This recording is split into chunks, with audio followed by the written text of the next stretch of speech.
భారత మాజీ ప్రధానమంత్రి దేశ ఆర్థిక సంస్కరణల రూపశిల్పి మన్మోహన్ సింగ్ కన్నుమూశారు. ఆయన వయసు 92 సంవత్సరాలు. గురువారం రాత్రి ఆయన తీవ్ర అనారోగ్యానికి గురికావడంతో వెంటనే కుటుంబ సభ్యులు ఎయిమ్స్ కు తరలించారు. రాత్రి 8:30 సమయంలో అత్యవసర వార్డులో చేరిన ఆయనను కాపాడేందుకు వైద్యులు ప్రయత్నించినా ఫలితం లేకుండా పోయింది.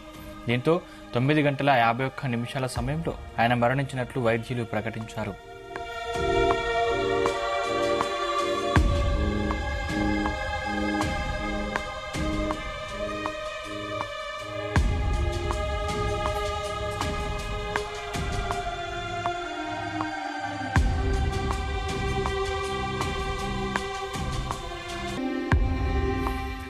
వయసురీత్యా తలెత్తిన అనారోగ్య సమస్యలతో ఆయన ఇంటి వద్ద అకస్మాత్తుగా స్పృహ కోల్పోయారని, ఆసుపత్రికి వచ్చాక తీవ్రంగా ప్రయత్నించినా కాపాడలేకపోయామని ఎయిమ్స్ బులెటిన్ వెల్లడించింది. మన్మోహన్ కు భార్య గురుశరణ్ కౌర్, 3 కుమార్తెలు ఉన్నారు.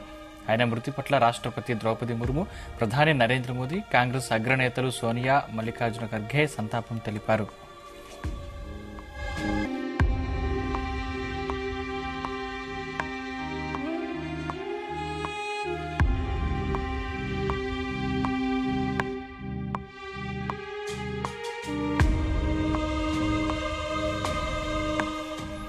మాజీ ప్రధాని మన్మోహన్ మృతికి సంతాప సూచకంగా కేంద్ర ప్రభుత్వం 7 రోజుల సంతాప దినాలను ప్రకటించింది. పూర్తి అధికార లాంఛనాలతో అంత్యక్రియలు నిర్వహించనుంది. ఉదయం 11 గంటలకు కేంద్ర కేబినెట్ సమావేశమై ఆయన మృతికి సంతాపం తెలపనుంది. కాంగ్రెస్ పార్టీ కూడా వచ్చే 7 రోజుల పాటు కార్యక్రమాలన్నింటినీ రద్దు చేసుకుంది. माना कि तेरी दीद के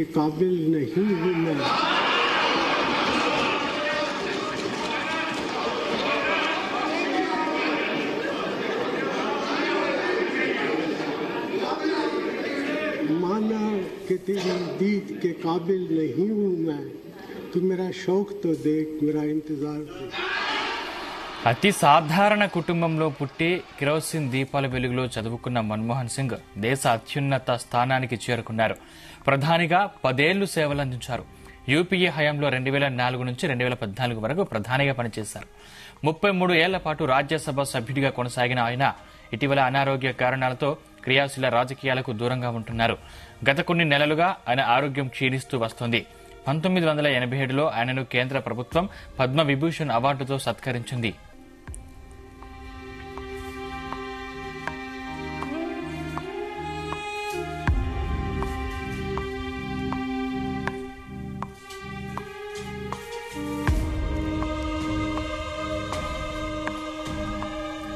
ఈ దానికి సంబంధించిన మరింత సమాచారం మా ప్రతినిధి సతీష్ అందిస్తారు. సతీష్. సందీప్, మాజీ ప్రధానమంత్రి, ప్రఖ్యాత ఆర్థికవేత్త, కాంగ్రెస్ సీనియర్ నేత మన్మోహన్ సింగ్ నిన్న నైట్ 10 గంటలకు కూడా కన్నుమూశారు. ఆయన వయసు 92 ఏళ్లు. మన్మోహన్ సింగ్ కొన్ని నెలలుగా వృద్ధాప్య కారణంగా పలు ఆరోగ్య సమస్యలతో బాధపడుతున్నారు. అయితే నిన్న ఆరోగ్యం క్షీణించడంతో ఢిల్లీలోని ఎయిమ్స్ లో చేర్పించారు. పరిస్థితి విషమించడంతో నిన్న చికిత్స పొందుతూ ఆయన తుది శ్వాస విడిచారు. అయితే వృద్ధాప్య సమస్యలతోనే బాధపడుతున్నటువంటి మన్మోహన్ సింగ్ నిన్న ఇంట్లో అకస్మాత్తుగా స్పృహ కోల్పోయారు. అయితే రాత్రి 8:06 ఆయన ఢిల్లీ ఎయిమ్స్ కూడా తీసుకొచ్చారు. అయితే డాక్టర్లు అన్ని ప్రయత్నాలు చేసినప్పటికీ ఆయన కాపాడలేకపోయారు. ఆయన నైట్ 10 గంటలకు చనిపోయినట్టు కూడా ధృవీకరించారు డాక్టర్లు. అయితే ఆర్థికవేత్తగా, మాజీ ప్రధానిగా ఎన్నో సేవలు చేశారు దేశానికి. కాబట్టి ఇది ఒక కాంగ్రెస్ పార్టీకి మాత్రం తీరని లోటు అని చెప్పుకోవాలి. ఎందుకంటే కాంగ్రెస్ లో చాలా కీలకంగా పనిచేశారు.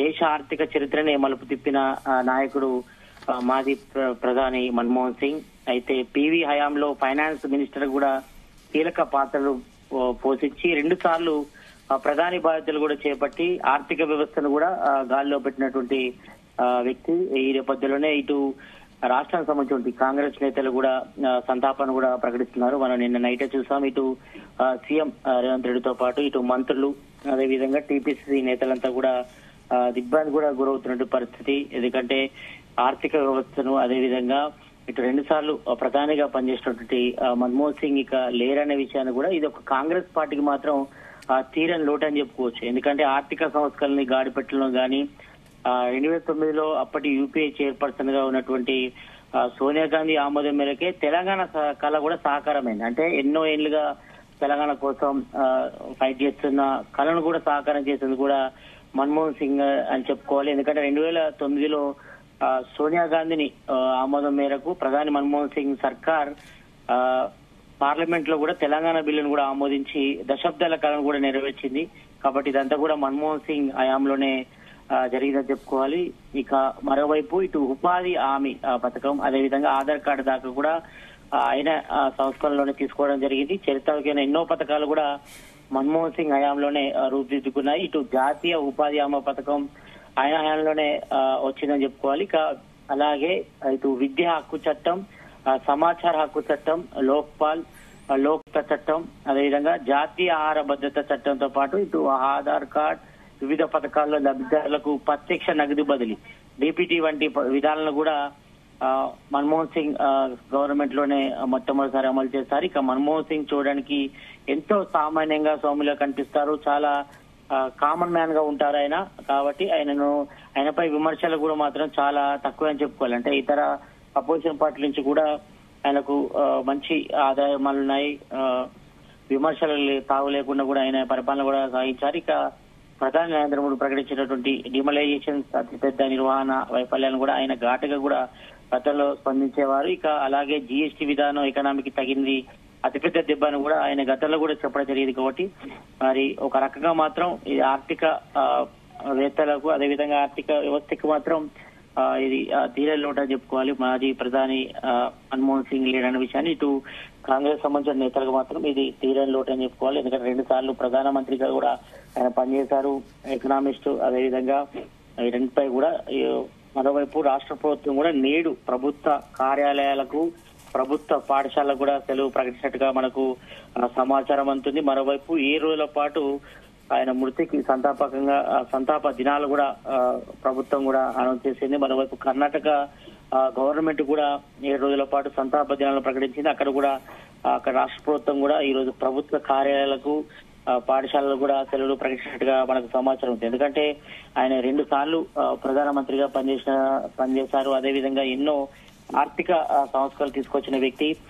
కాబట్టి ఇది మాత్రం ఒక దేశానికి తీరని లోటు అంటూ కూడా మనకు కాంగ్రెస్ నేతలు కూడా నిన్న చెప్పడం జరిగింది. ఇటు కాంగ్రెస్ సీనియర్ నేతలు, అదేవిధంగా టీపీసీ చీఫ్ మహేష్ కుమార్ గౌడ్, అదేవిధంగా సీఎం రేవంత్ రెడ్డితో పాటు ఇటు మంత్రులంతా కూడా తమ సంతాపాన్ని కూడా తెలిపారు. మరోవైపు నిన్న ఇటు బెల్గాంలో కాంగ్రెస్ సంబంధించి జాతీయ సమావేశాల నేపథ్యంలో నిన్న అందరూ అక్కడే ఉన్నారు. ఈ రోజు ఉదయానికి ఢిల్లీకి చేరుకుంటారు అందరూ. సీఎం రేవంత్ రెడ్డితో పాటు మంత్రులంతా కూడా ఈ రోజు ఢిల్లీ వెళ్లి మాజీ ప్రధాని మన్మోహన్ సింగ్ భౌతికాన్ని కూడా నివాళులర్పిస్తున్నారు మనకు సమాచారం ఉంటుంది. మరోవైపు సోనియా గాంధీతో పాటు రాహుల్ గాంధీ, ప్రియాంక గాంధీతో పాటు కాంగ్రెస్ సంబంధించిన ఏఐసిసి నేతలంతా కూడా నిన్న నైట్కే ఢిల్లీకి చేరుకున్నారు. అక్కడ ఎయిమ్స్ లోనే ఇంకా మన్మోహన్ సింగ్ భౌతికాయం ఉన్నది. మరి కాసేపట్లోనే ఆయన నివాసాన్ని కూడా తరలించి ఇటు కాంగ్రెస్ ఏఐసిసి నేతలతో పాటు రాష్ట్ర నాయకత్వం అంతా కూడా ఈ రోజు ఉదయాన్నే బయలుదేరే అవకాశం ఉంది. ఎందుకంటే ఆయనతోని కొంతమంది సత్సంబంధాలు ఉన్నాయి. కాంగ్రెస్ సీనియర్ నేతలు ఎంతో మంది ఉన్నారు. ఆయన ప్రధాని ఉన్న సమయంలోనే కొంతమంది మంత్రులుగా చేసినటువంటి అనుభవం కూడా ఉంది గతంలో. కాబట్టి మరి వాళ్ళందరితో ఆయన అనుబంధం కూడా ఎక్కువగా కాంగ్రెస్ నాయకులతోనే ఉంది. కాబట్టి మరి ఈ నేపథ్యంలో కొంతమంది తరలి వెళ్తే అవకాశం ఉంది. మరి ఇక్కడైతే ప్రజెంట్ అయితే రాష్ట్ర గవర్నమెంట్, ప్రభుత్వ పాఠశాలలు, అదేవిధంగా ఇటు మరోవైపు ప్రభుత్వ బడులకు, అదేవిధంగా ప్రభుత్వ కార్యాలయాలకు కూడా సెలవు ప్రకటించి 7 రోజుల పాటు సంతాప దినాలను కూడా కొద్దిసేపటి క్రితమే ఇటు రాష్ట్ర ప్రభుత్వ సిఎస్ శాంతి కుమార్ కూడా ఉత్తర్వులు కూడా జారీ చేసినట్టుగా మనకు సమాచారం ఉంటుంది. ఉత్తరకైతే ఇది కాంగ్రెస్ కు మాత్రం తీరని లోటనే చెప్పుకోవాలి. కాంగ్రెస్ పార్టీకి దేశ ఆర్థిక వ్యవస్థను గాలిపడినటువంటి మాజీ ప్రధాని మన్మోహన్ సింగ్ లేరనే విషయం మాత్రం ఇటు కాంగ్రెస్ నాయకులు మాత్రం కొంతవరకు జీర్చుకోలేకపోతున్నారని చెప్పుకోవచ్చు. సతీష్, అంటే కాంగ్రెస్ నేతలు, అభిమానులు కూడా భారీగా తరలివచ్చే అవకాశం ఉన్న నేపథ్యంలో అంటే అభిమానుల సందర్శనార్థం పార్థివ దేహాన్ని ఎక్కడికి తరలించే అవకాశం ఉంది? దీనిపై కూడా ఇప్పటికే ఏఐసిసి నేతలు ఇటు సోనియా గాంధీతో పాటు ఏఐసిసి చీఫ్ మల్లికార్జున ఖర్గే కూడా వారి నివాసానికి తీసుకెళ్తారా, లేకపోతే ఢిల్లీలోని కాంగ్రెస్ పార్టీ కార్యాలయానికి తీసుకెళ్లి అక్కడ కొద్దిసేపు ఉంచిన తర్వాత అక్కడ పార్టీ కార్యకర్తలు, అదేవిధంగా అభిమానుల సందర్శనం ఢిల్లీలో ఉంచే అవకాశం అయితే ఉంది తప్పకుండా. ఎందుకంటే ఆయన అక్కడి నుంచే తన ప్రధానమంత్రి ఉన్నప్పుడు అక్కడి నుంచి కూడా చాలా కార్యక్రమాలు కూడా చేయడం జరిగింది కాబట్టి మరి ఢిల్లీలోని ఏఐసిసి కార్యాలయాన్ని కూడా మన్మోహన్ సింగ్ పార్థివ దేహాన్ని కూడా తరలించే అవకాశం ఉంది. ఇక్కడ తెలంగాణ నుంచి కూడా ఇక్కడికి వెళ్తారు. అయితే మరోవైపు ఇటు గాంధీ భవన్ లో కూడా సంతాపానికి సంబంధించి సభ కూడా ఏర్పాటు చేసే అవకాశం ఉంది. దీనికి సంబంధించి కూడా ఉదయం నుంచే కూడా అక్కడ ఏర్పాట్లు కూడా జరుగుతున్నాయి. ఇటు టీపీసీ చీఫ్ మహేష్ కుమార్ గౌడ్ తో పాటు కాంగ్రెస్ సంబంధించి సీనియర్ నేతలంతా కూడా ఈ రోజు సంతాపం ప్రకటిస్తారు. ప్రకటించిన తర్వాత ఆయన ఘనంగా నివాళి అర్పించేందుకు ఇక్కడ ఏర్పాట్లు కూడా చేస్తున్నారు కాబట్టి మరోవైపు ఇటు వెళ్ళి ఇక్కడ ఢిల్లీలోని ఎయిమ్స్ హాస్పిటల్ కూడా భారీగా కాంగ్రెస్ సంబంధించిన అభిమానులు కాంగ్రెస్ సంబంధించిన సీనియర్ నేతలంతా కూడా ఒక్కొక్కరుగా నిన్న నైట్ నుంచే చేరుకుంటున్నారు. మరి ఈ రోజు ఉదయం అంటే 10 గంటల వరకు ఢిల్లీ సంబంధించి ఎయిమ్స్ హాస్పిటల్ నుంచి మన్మోహన్ సింగ్ భౌతికాయాన్ని ఏఐసిసి ఆఫీస్ కూడా తరలించి అక్కడ నివాళులర్పించిన తర్వాత ఆయన నివాసానికి మన్మోహన్ సింగ్ భౌతికాయాన్ని తరలించిన తర్వాత ప్రజల సందర్శనార్థం కాంగ్రెస్ సీనియర్ నేతల సందర్శనార్థం కూడా అక్కడ వస్తారు. ఉంచిన తర్వాత మరి ఈ రోజు అంత్యక్రియలు ఉంటాయా, రేపు అంత్యక్రియలు ఉంటాయా కూడా ఇంకా సమాచారం రావాల్సిన అవసరం ఉంది. మరి ప్రజెంట్ అయితే మాత్రం సీఎం రేవంత్ రెడ్డితో పాటు మంత్రులు అదేవిధంగా కాంగ్రెస్ సంబంధించిన మొదటి నుంచి ఉన్నటువంటి సీనియర్ నాయకులంతా కూడా ఈ రోజు ఢిల్లీకి వెళ్తారు. వెళ్లి మన్మోహన్ సింగ్ భౌతికాయాన్ని కూడా నివాళులర్పించి అక్కడ సంబంధించి అంత్యక్రియ కార్యక్రమాలు కూడా పాల్గొనే అవకాశం అయితే కనిపిస్తుంది. మరోవైపు ఇటు మన్మోహన్ సింగ్ భౌతికాయానికి సంబంధించి కూడా ఇప్పటికే అక్కడ ఎయిమ్స్ హాస్పిటల్లోనే ఇంకా ఉన్నట్టుగా తెలుస్తా ఉంది కాబట్టి మరి కాసేపట్లోనే అక్కడి నుంచి ఇటు ఏఐసిసి కార్యాలయానికి తర్వాత ఆయన నివాసాన్ని కూడా తరలించే అవకాశం అయితే కనిపిస్తుంది. మరి మరోవైపు ఇటు కాంగ్రెస్ అభిమానులతో పాటు కాంగ్రెస్ సంబంధించిన సీనియర్ నేతలంతా కూడా చివరిసారిగా మన్మోహన్ సింగ్ భౌతికాయాన్ని చూసి నివాళులర్పించేందుకు కూడా భారీగా అన్ని రాష్ట్రాల దేశ వైపుల నుంచి కూడా కాంగ్రెస్ నాయకులు వచ్చే అవకాశం ఉంది కాబట్టి దానికి సంబంధించి కూడా ఢిల్లీలో కూడా ప్రత్యేకంగా ఏర్పాట్లు కూడా చేయడం జరిగింది కాబట్టి మరి ఇక్కడి నుంచి సీఎం రేవంత్ రెడ్డితో పాటు మంత్రులు కాంగ్రెస్ సంబంధించిన సీనియర్ నేతలు కూడా వెళ్తారు కాబట్టి ఈ సంబంధించి కూడా ఇటు టీపీసీ చీఫ్ మహేష్ కుమార్ గౌడ్ కూడా కాంగ్రెస్ సంబంధించిన సీనియర్ నేతలు కూడా ఆల్రెడీ సమాచారం ఇచ్చినట్టుగా తెలుస్తా ఉంది. మరి మొత్తానికైతే ఇటు దేశ ఆర్థిక వ్యవస్థను గాలిలో పెట్టినటువంటి మన్మోహన్ సింగ్ లేరనే విషయానికి సంబంధించి ఇటు కాంగ్రెస్ పార్టీకి మాత్రం ఒక తీరని లోటు అని చెప్పుకోవచ్చు. సతీష్, అంటే ప్రస్తుతం ఎయిమ్స్ వద్ద ఎలాంటి పరిస్థితి నెలకొని ఉంది? అంటే కాంగ్రెస్ నాయకులు ఎవరెవరు చేరుకున్నారు? అంటే అక్కడ భద్రత పరంగా ఎటువంటి ఏర్పాటు చేశారు? భద్రత పరంగా అన్ని కట్టించిన భద్రత కూడా ఏర్పాటు చేశారు. ఎందుకంటే ఇప్పటికే ఢిల్లీ ఎయిమ్స్ కి నిన్న నైటే సోనియా గాంధీతో పాటు ఇటు రాహుల్ గాంధీ వీళ్ళంతా కూడా నిన్న రాహుల్ గాంధీతో పాటు ఇటు ఇతర కాంగ్రెస్ సీనియర్ నేతలంతా కూడా బెల్గాంలోని కాంగ్రెస్ జాతీయ సమావేశాలు ఉన్నారు కాబట్టి వాళ్ళందరూ ఈ విషయం తెలిసిన వెంటనే అక్కడి నుంచి బయలుదేరిన సమాచారం ఉంటుంది. మరి ప్రజెంట్ అయితే మాత్రం ఇప్పుడు ఒక్కొక్కరిగా పెద్ద ఎత్తున కూడా ఢిల్లీ ఎయిమ్స్ హాస్పిటల్ కూడా చేరుకుంటున్నారు. మరి ఆయన పార్థివ దేహాన్ని కూడా నివాళులర్పిస్తున్నటువంటి పరిస్థితి మనం చూస్తున్నాం. నిన్న ఇటు ప్రధాని నరేంద్ర మోడీ కూడా ఆయనకు సంతాపాన్ని కూడా ప్రకటించారు. ఆయన నివాళులు కూడా అర్పించే పరిస్థితి కాబట్టి మరి ఒక్కొక్కరిగా చేరుకొని నివాళులర్పిస్తారు. అర్పించిన తర్వాత ఈ రోజు ఉదయం 10 గంటల వరకు ఆయనకు కాంగ్రెస్ సంబంధించిన ఏఐసిసి కార్యాలయాలు కూడా తరలించిన తర్వాత అక్కడ నివాళులర్పిస్తారు కాబట్టి అక్కడ సంబంధించిన కీలక నేతలు కూడా అందరూ వచ్చి ఈ యొక్క సంతాప కార్యక్రమంతో పాటు ఆయన నివాళులర్పించడం కూడా ఒక్కొక్కరుగా చేరుకునే అవకాశం ఉంది కాబట్టి మరి ఒక్కొక్కరుగా ఇక్కడ ఢిల్లీలో కూడా పెద్ద ఎత్తున కూడా ఏర్పాట్లు కూడా చేశారు. ఎక్కడ ఎలాంటి ఇబ్బందులతో కూడా ఎందుకంటే అందరూ కూడా అంటే పార్టీలకు అతీతంగా మన్మోహన్ సింగ్ కి నివాళులర్పించేది కూడా వస్తారు కాబట్టి దీనికి సంబంధించి ఎలాంటి ఇబ్బందులు లేకుండా అన్ని ఏర్పాట్లు కూడా చేయడం జరిగింది. ఎందుకంటే ఢిల్లీ ఎయిమ్స్ హాస్పిటల్ కూడా దాని వరకు కూడా పెద్ద ఎత్తున కూడా ఇప్పటికే కాంగ్రెస్ నేతలు సీనియర్ నాయకులంతా కూడా ఈ విషయం తెలిసిన వెంటనే వచ్చి ఆయన భౌతికాయాన్ని కూడా నివాళులర్పిస్తారు కాబట్టి దీనికి సంబంధించి కూడా అక్కడ కట్టుదిట్టమైన భద్రత కూడా ఏర్పాటు చేయడం జరిగింది. రైట్. Thank you Satish.